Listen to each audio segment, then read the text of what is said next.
아침 일라디오. 최근 식용유가 걱정입니다 라는 말씀 자주 전해드렸는데요.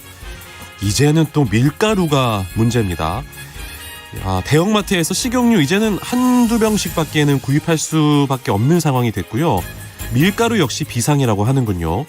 넉 달 만에 밀가루 가격이 10% 이상 오르면서 이거 못 사는 거 아니야?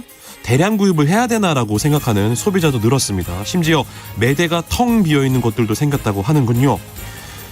우리 국민들 밥심으로 사는데 밀가루 없다고 뭐 걱정입니까? 라고 생각하시는 분들 있을 수도 있습니다.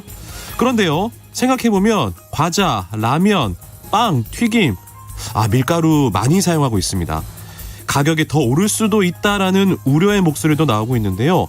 공급 불안을 잠재울 수 있는 확실한 대책이 필요해 보입니다. 잠시 후 농수산 이슈 시간에 자세히 살펴보도록 하겠습니다. 5월 20일 금요일 오늘 아침 일라디오 출발합니다. 안녕하십니까? 저는 아나운서 강승화입니다.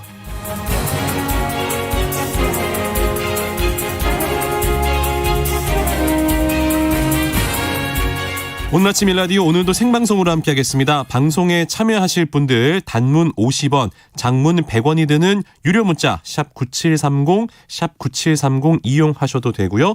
유튜브에 KBS 일라디오 공식 채널 검색하고 들어오시면 채팅창에 참여하실 수도 있습니다.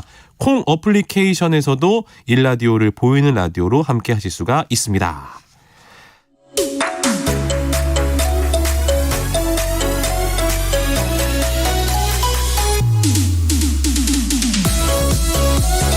우리 땅, 우리 바다에서 자란 맛있고 건강한 우리 농수산물을 살펴보는 오늘 아침 세상의 모든 농수산물 오세농. 네, 매주 금요일은요. 재밌습니다. N행시로 이어갑니다. 자, 오늘의 N행시 시제. 이번 주 오세농의 주인공인 주꾸미입니다. 네, 여러분 주꾸미 주로 어떻게 드십니까? 저는 그 숙회 좋아하는데. 푹 삶아서 먹어도 좋고 그냥 회로 먹어도 좋고요.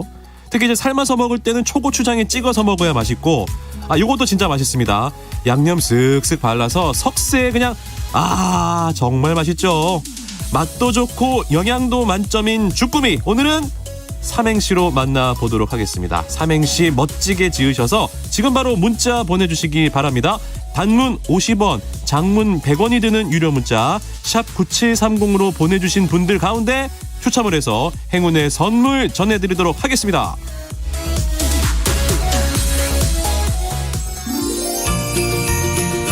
유익한 정보와 살아있는 이야기가 있습니다. KBS 오늘 아침 일라디오.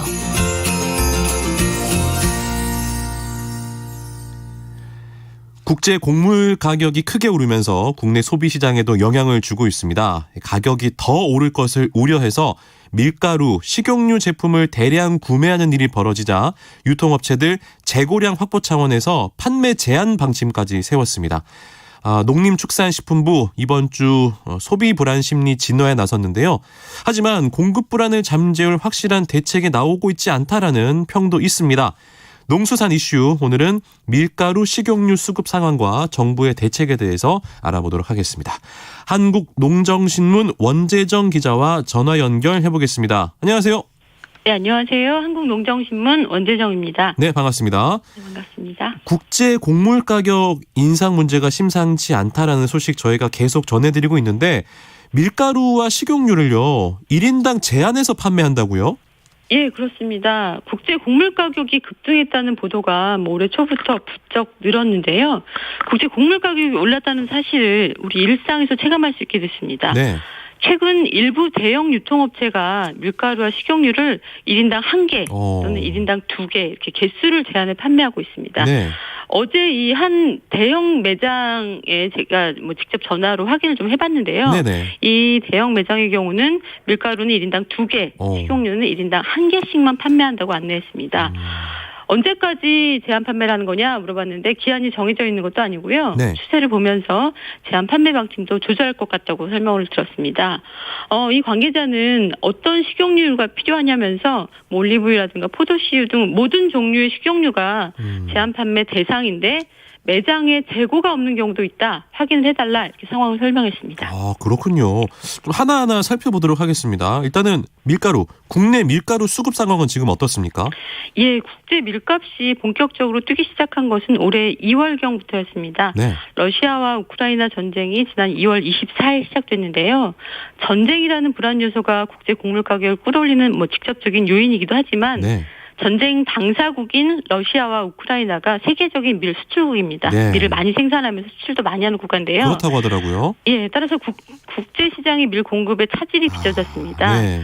여기에다가 남미 지역의 농작물 작황 부진까지 겹치면서 곡물 이 공급 문제가 더욱 커졌고요. 네. 지난 3월에 국제 곡물 가격을 진단할 수 있는 시카고 선물거래소의 곡물 거래 가격이 연일 상승선을 이어가게 됐습니다. 네. 얼마나 올랐냐 이렇게 확인을 해보니까 네. 지난 3월의 밀 가격은 2008년에 세계 식량위기 이후에 14년 만에 최고치를 기록할 정도로 많이 폭등해 있었습니다. 네. 뿐만 아니라 가장 최근 사건인데요. 세계 3위의 밀 생산국인 인도가 지난 13일 자국산 밀 수출을 금지하겠다 이렇게 발표하면서 국외는 물론이고 국내 시장의 긴장감이 한층 높아졌습니다. 인도가 또 기후 문제 때문에 이런 일들을 좀 진행하고 있는 것 같은데 인도산 밀 수출 금지 조치가 그러니까 우리나라에도 영향을 주게 되는 거네요. 예, 인도 정부의 밀 수출 금지 조치가 발표된 이후에 농식품부가 지난 15일 보도 자료를 냈는데요. 그 자료에 따르면은 우리나라는 직접적인 영향을 받는 것은 아니다. 큰 걱정할 것은 없다. 이렇게 설명을 했습니다.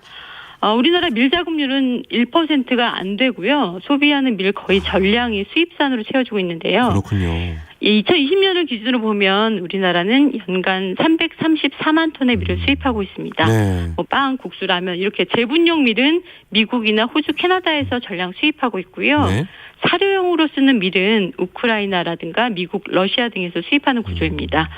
이번에 수출 금지 조치가 내려진 인도산 밀은 이전에는 우리나라에서 수입하지 않았습니다. 네. 하지만 올해 처음으로 사료용으로만 밀을 수입했다고 합니다. 네. 농식품부 식량정책과에 확인해 보니까 인도의 밀 수출 금지 조치에 큰 걱정이 없는 이유가 이 사료용 밀 같은 경우는 사료용 옥수수라든가 이렇게 대체할 수 있는 선택지가 굉장히 많다는 겁니다. 네. 또한 국내 업계가 보유하고 있는 지금 밀 보유량을 봐도 금방 밀가루가 동날 상황은 아니라고 합니다. 사실 제가 그 라면을 너무 많이 먹어서 걱정이긴 한데 어쨌든 지금 이야기는 그러면 국내에는 당분간 좀 충분히 사용할 만한 밀 재고가 있으니 불안해하지 마라 이런 얘기군요. 네, 맞습니다. 농식품부는 국내 업계가 보유하고 있는 제분용 밀은 8월 초까지 사용이 가능하다고 설명을 했고요. 네. 계약 물량까지 따져보면 조금 더 기간이 연장돼서 10월 말까지는 국내 사용에 큰 문제가 없다 이렇게 설명을 했습니다. 네. 사료용 밀은 더 여유가 있는데요. 현재 보유량은 10월 말까지 사용 가능한 물량이고 이 계약 물량까지 포함하면 내년 1월 말까지 사료 공급에 큰 차질이 없는 상황입니다. 밀가루는 그렇게 크게 걱정하지 않아도 된다 이런 설명이었고 예. 식용유 한번 살펴보겠습니다. 식용유 농식품부에서 그제 관련 브리핑을 했군요. 예, 농식품부는 지난 18일 오전에 한국식품산업협회 회의실에서 권재한 식품산업정책실장 주재로 식용유 수급 상황 점검 회의를 열었습니다. 네. 이 회의에는 주요 식용유 공급사 5개 업체, CJ제일제당, 롯데푸드, 농심, 오뚜기, 네. 사조대림 이렇게 5개 업체와 식품산업협회 관계자가 참석했는데요. 업체별로 그리고 유종별로 식용유 국내 공급 상황 또 식용유 시장 안정화 등이 이날 주요 논의 사항이었습니다. 네. 이 회의를 하고 오후에는 전한영 농식품부 식품산업정책관이 농식품부 기자실에서 브리핑을 했습니다. 식용유 역시 시장에서 과도한 불안감을 갖고 있다 이렇게 설명을 했고요. 네. 현재 2개월에서 4개월가량 재고를 안정적으로 보유하고 있다고 설명을 했습니다. 그렇군요. 업체들도 네. 가격을 더 올릴 계획은 없다 이런 설명도 더해졌습니다. 그 식용유 수입 현황을 한번 정리해 볼까요? 네, 국내 식용유 연간 소요량은 대두유가 60여만 톤, 팜유가 20여만 톤, 합해서 약 114만 톤 수준입니다. 네. 이 중에서 대두유 20만 톤과 옥수수유 4만 톤, 이렇게 24만 톤 정도는 국내에서 생산을 하고 있고요. 네. 나머지 90만 톤은 주로 수입 후에 정제 과정을 거쳐 공급하고 있습니다. 국내 식용유 공급사들 설명은 업소용이라든가 가정용으로 가장 많이 사용하는 대두유 같은 경우는 네. 미국과 아르헨티나 등에서 큰 차질 없이 연간 40만 톤이 도입되고 있다고 합니다. 네. 또 국내에 생산하고 있는 20만 톤가량은 이제 원재료인 대두 도입이 원활한 상황이라 한마디로 수급에 큰 문제가 없다. 이렇게 설명드리고 있습니다. 네. 판유의 경우도 지난 4월 28일 인도네시아가 수출 제한 조치를 발표했는데요. 국내 식품업계는 인도네시아산이 아니라 말레이시아산을 사용하기 때문에 직접적인 피해가 없는 상황입니다. 네. 가정용과 치킨 가맹점 등에서 주로 사용하는 카놀라유, 올리브유 이런 것들 역시 큰 공급에 큰 차질이 없는 상황이고요. 네. 해바라기 씨는 우크라이나 사태 이후에 스페인이나 아르헨티나 등 대체 공급선을 확보 중에 있다고 합니다. 아니 그러면은 식용유 공급에도 큰 문제가 없는 건데 앞서 저희가 뭐 마트에서 1인당 뭐 2개씩밖에 팔지 않다 뭐 이런 얘기를 들었는데 유통업체에서 왜 이렇게 판매 제한을 하는 겁니까? 예, 농식품부 브리핑 내용을 토대로 설명을 드리자면 네. 가정용 소포장 물량 1리터 이하 제품의 경우에는 예년에 비해서 수요업체의 발주량에 큰 차이가 없습니다. 네. 문제는 유통 대리점을 통해 공급되고 있는 업소용 캔 식용유 18리터 제품, 네. 또 가정용 대용량 1.8리터 제품 이런 이 대용량 제품들의 주문량이 크게 늘어났다는 건데요. 네. 러시아나 우크라이나 전쟁 상황이 길어지고 또 인도네시아가 판유 수출 제한 조치 등을 이제 발표하면서 대용량 사용처에서 네. 더 비싸지기 전에 사두자 이런 가수가 많아졌다는 해석입니다. 네. 따라서 식용유 국내 재고가 실제 뭐 간당간당해서 판매 제한을 하는 것이 아니라요. 네. 가수요에 제동을 걸기 위한 조치다 이렇게 보시면 될 것 같습니다. 만약의 상황에 대비를 하는 거군요. 예, 맞습니다. 정부는 그러면 지금 어떤 대책을 세우고 있습니까? 네, 정부는 뭐 식용유 공급 문제가 치킨집이라든가 중국음식점 등 이 중소 외식업체와 네. 소상공인 생계 안정에 직접 영향을 주는 만큼 기업과 적극 협력해서 식용유 상황을 면밀히 점검하고 또 국제 곡물가를 주시하겠다 이런 입장입니다. 네. 특히 공급에는 문제가 없다는 점을 강조하고 있고요. 공급선을 다변화하겠다는 것이 지금 내놓은 대책입니다. 그런데 여전히 여러 외부 요인들이 불안한 상황입니다. 뭐 전쟁도 우리나라가 개입할 수 있는 게 아니고요. 네. 얼마나 장기전으로 갈지 전혀 짐작할 그렇죠. 수 없습니다. 네. 작황부진 같은 경우도 기후위기에서 비롯되기 때문에 기후 문제 역시 인력으로 해결할 수 없는 문제고요. 그렇죠. 네.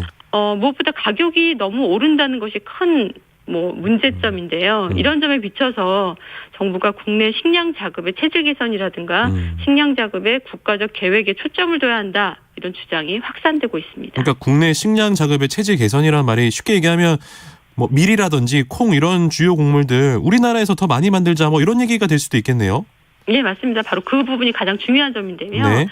이근혁 전국농민회총연맹 정책위원장은 식재료의 원료를 외국에 절대적으로 의존하고 있는 구조적인 문제를 풀어야 한다. 정부가 공급선 다변화 같은 이런 단기 대책만 나열하고 있는데 네. 국가적인 식량 자급 계획, 곡물 자급률 확대 등 근본적이고 장기적인 대책을 밝히는 것이 중요하다. 이렇게 말했습니다. 네. 정부는 5년마다 곡물 자급률 목표치를 설정하고 있는데요. 목표를 실현한 적이 한 번도 없습니다. 아이고, 그랬군요. 목표치도 하향 조정하고 있는 추세인데요. 쌀만큼은 이제 100% 국내 자급이 가능한 유일한 농산물입니다. 네. 주요 곡물의 생산 기반을 지금부터라도 확보해서 자급률을 높이고 또 자급한 이 농산물의 비축 물량도 확대하는 것이 실질적이면서도 가장 안정적인 대책이라고 생각하는데요.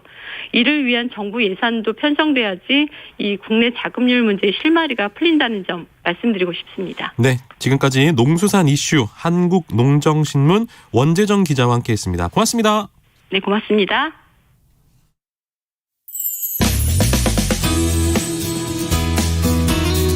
활기찬 하루를 여는 오늘 아침 일라디오 건강한 아침 습관. 안녕하세요. 오늘 아침 힐링타임. 저는 양필라 양정원입니다. 오늘 아침에는 굽은 등을 활짝 펴볼까요?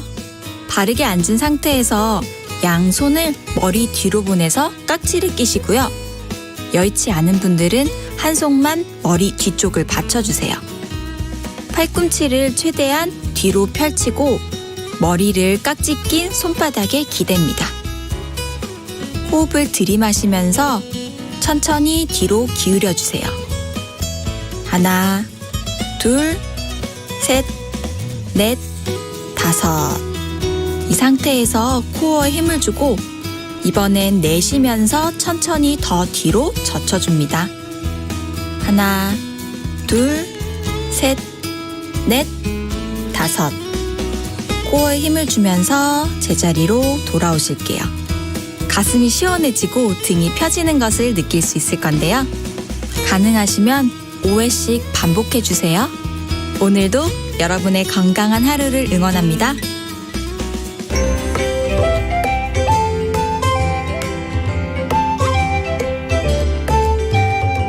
상쾌한 하루의 시작. KBS 오늘 아침 1라디오.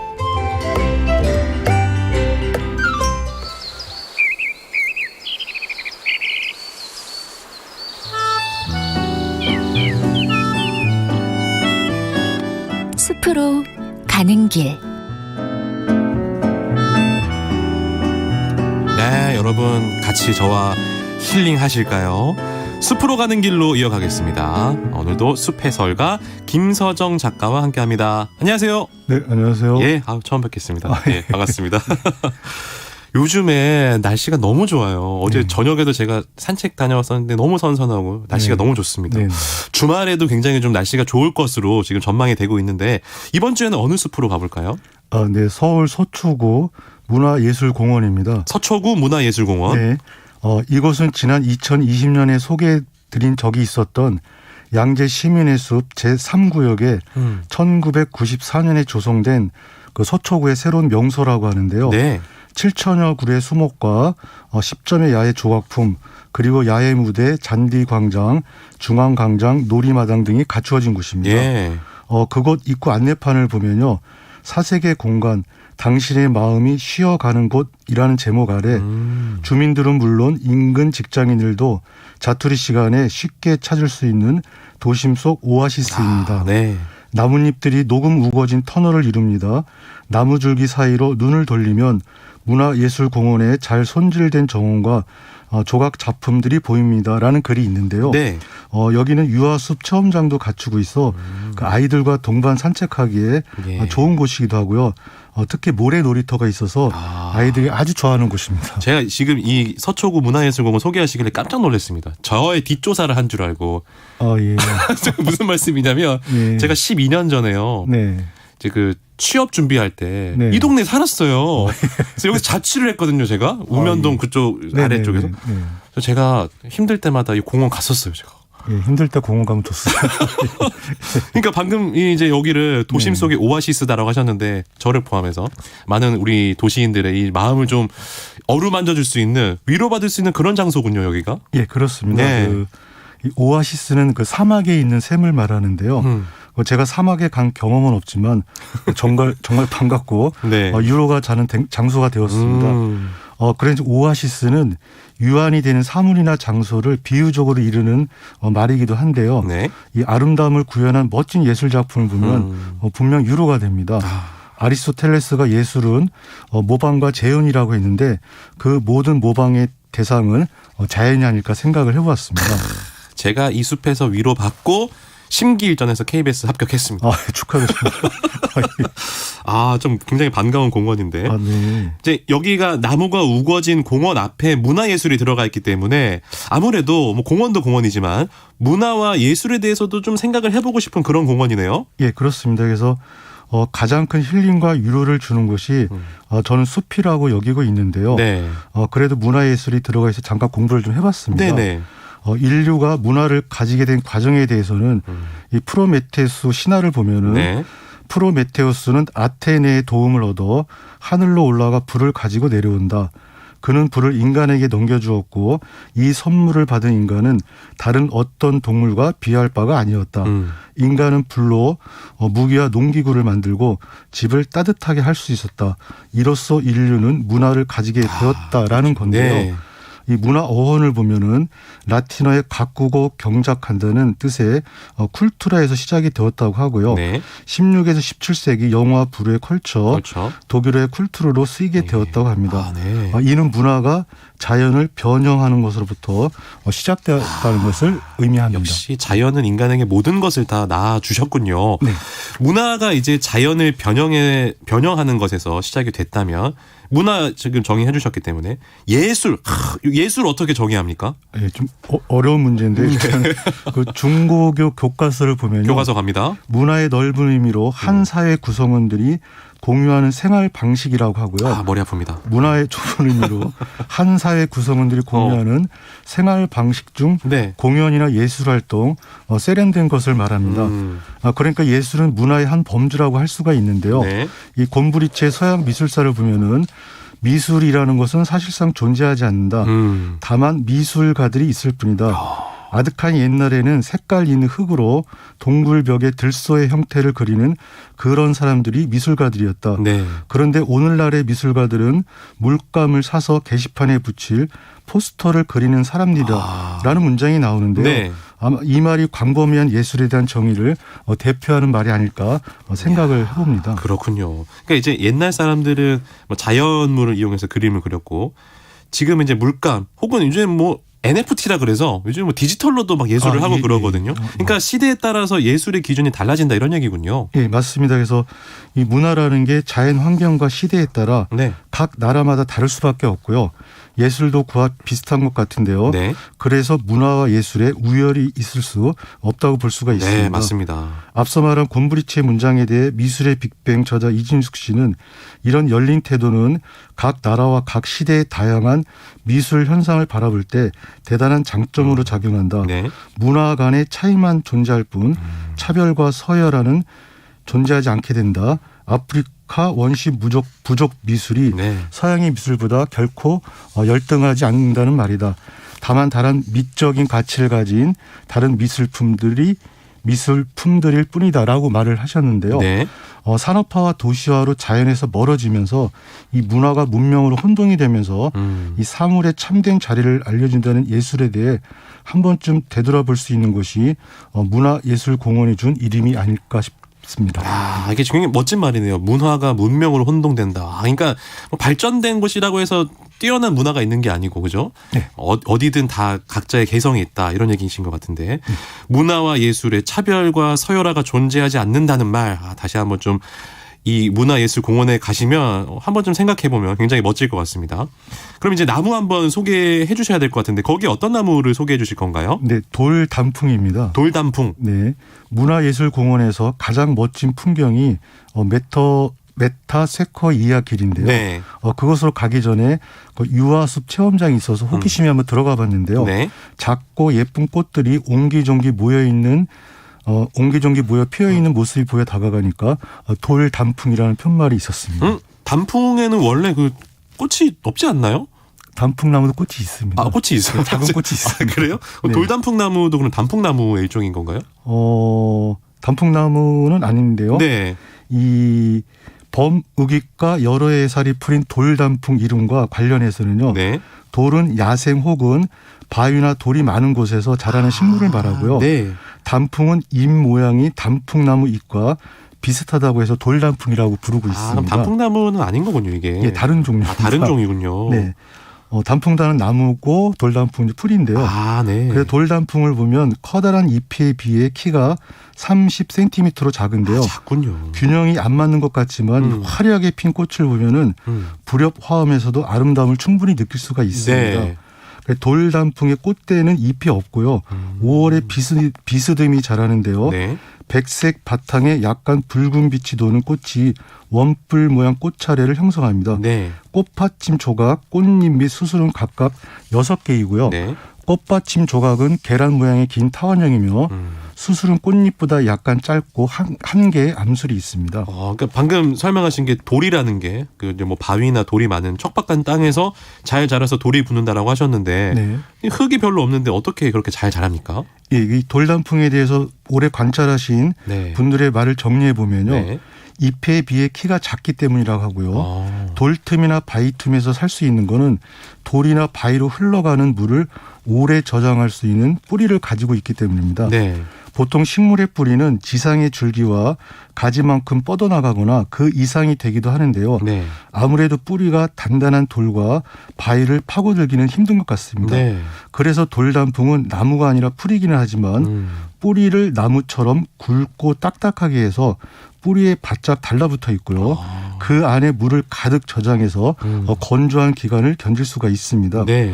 그러니까 뿌리가 땅 위로 드러나면서 굵게 목질화 된다는 것인데요. 이 위에 이끼가 덮이게 됩니다. 즉 바위를 보면 이끼들이 많이 있는데요. 네네. 이 이끼들이 또한 물의 증발을 막고 있기에 돌틈이나 바위 틈에서도 식물이 예. 살아갈 수 있습니다. 제가 지금 인터넷으로 보고 있는데 네. 우리 작가님 굉장히 감수성이 예민하신 것 같습니다. 예, 저는 잘 예쁜지 모르겠어요. 마음의 상처를 좀 받으셨나요? 아니. 어찌됐건 간에 이제 식물들이 네. 뭔가 이 환경에 적응을 하는 이 모습, 그러니까 어떻게든 살아가는 방법을 찾아서 열심히 생장하는 그런 모습인 것 같아서 감동스럽기도 하네요. 예, 맞습니다. 그래서 올해 식목일을 앞두고 네. 국립수목원에서는 국립수목원을 찾은 국민을 대상으로 자생식물 나눔 행사를 실시했는데요. 네. 자생식물은 우리나라에 원래부터 살고 있던 토종식물을 의미하는 네. 것이고요. 네. 이날 행사에서 섬백리향, 매미꽃, 돌단풍 1000본을 나누어 주었다고 합니다. 네.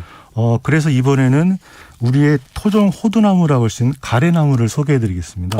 와, 토종 호두나무. 네. 그러니까 우리가 그 천안 호두 과자 먹는 그 호두나무 말씀하시는 거죠? 네, 맞습니다. 근데 가래나무는 좀 생소한데 호두나무와 가래나무가 같은 종인 겁니까? 종류는 같은데 약간 다릅니다. 네. 그러니까 가래나무나 호두나무나 같은 가래나무과 나무인데요. 네. 호두나무 원산지는 서남아시아이고 중국을 통해 우리나라에 들어왔고요. 그래서 국가 표준 식물 목록을 보면 재배 식물로 등록이 되어 있습니다. 네. 반면에 가래나무는 자생식물로 등록이 되어 있는데요. 자생식물. 네. 분포 지역을 보면 소백산, 속리산 이북의 표고 500m를 중심으로 100에서 1500m 사이에 산 기슭과 계곡에 자생한다. 이렇게 쓰여 있습니다. 광범위하게 살아있네요. 예, 되게 넓게 분포가 되어 있고요. 네.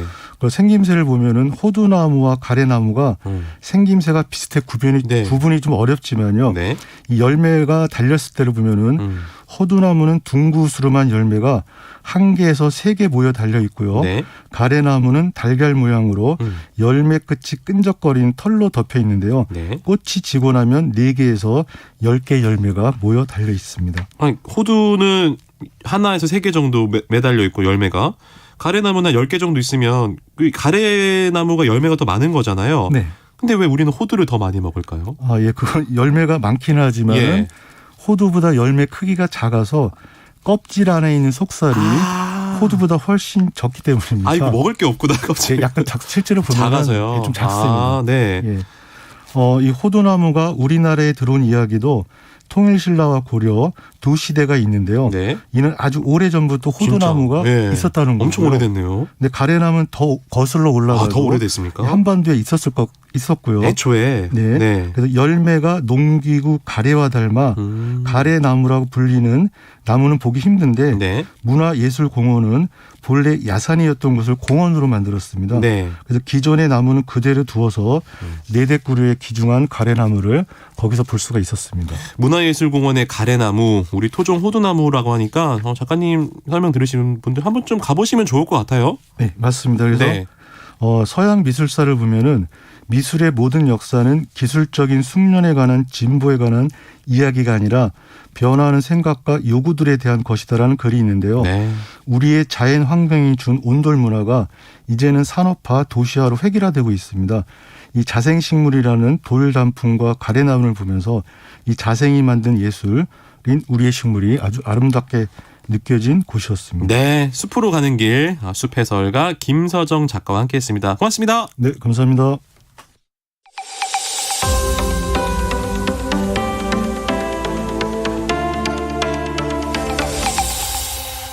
KBS 오늘 아침 일라디오. 자, 재치 있는 N행시들 정말 많이 보내주셨습니다. 제가 소개해드리겠습니다. 김미진님, 주중 상큼발랄한 강승화 아나운서님과 함께해서 좋아요. 합격! 꾸준히 오래 해주세요. 저도 늘 애청할게요. 미소가 지어집니다. 좋은 유익한 정보 늘 감사합니다라고 100점짜리 삼행시 보내주셨습니다. 이어서 박혜민님, 주인공은 지금 이 시간 방송을 듣는 우리 꾸밈 없는 정보 듣고 미래를 꿈꿀 수 있으니까요. 멋지네요. 3345번님, 주말이 다가오고 있네요. 꾸러기 쌍둥이 조카들을 데리고 미술관에 가려고 주말에 약속해 놓았는데 벌써 마음이 설렙니다. 코로나 시기에 조카들과 함께했던 시간이 그동안 없었거든요. 아유, 좋은 시간 보내시길 바랍니다. 3597번님, 주당들은 다 알지요. 구워서 먹어야 제맛. 미리미리 준비해 맛있게 먹읍시다. 아, 침이 고이는 사연이었습니다. 3253번님, 주인공은 억지로, 꾸미지 않아도, 미소만 지어도 아우라 빵빵! 강승화 아나운서 화이팅! 200점짜리 인정해드리겠습니다. 자, 굉장히 좀 센스 있는 삼행시들, N행시들 많이 보내주셨는데, 오늘 보내주신 분들 가운데, 자, 웰빙 잡곡 세트는 3345번님께 드리겠습니다. 자, 그리고 모바일 커피 쿠폰, 자, 3597번님께 보내드리도록 하겠습니다. 당첨되신 분들의 번호 오늘 아침 일라디오 홈페이지 공지사항 게시판에 올려놓겠습니다. 저희가 개별적으로 연락을 드리고 있으니까요. 잠시만 기다려주시기 바랍니다. 모두 축하드립니다. 자, 지금 함께하고 계신 지금 시각 6시 46분 지나고 있습니다.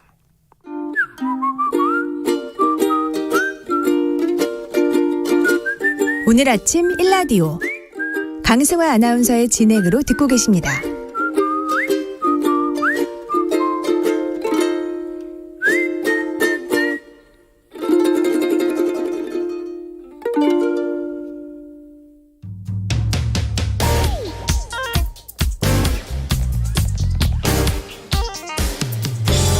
오늘 아침 뉴스 브리핑.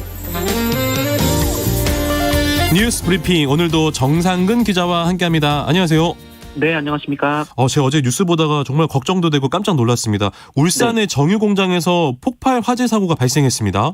네, 어젯밤 8시 51분쯤 울산시 울주군 온산군단 내 SOL 공장에서 이 폭발 화재 사고가 발생했습니다. 네.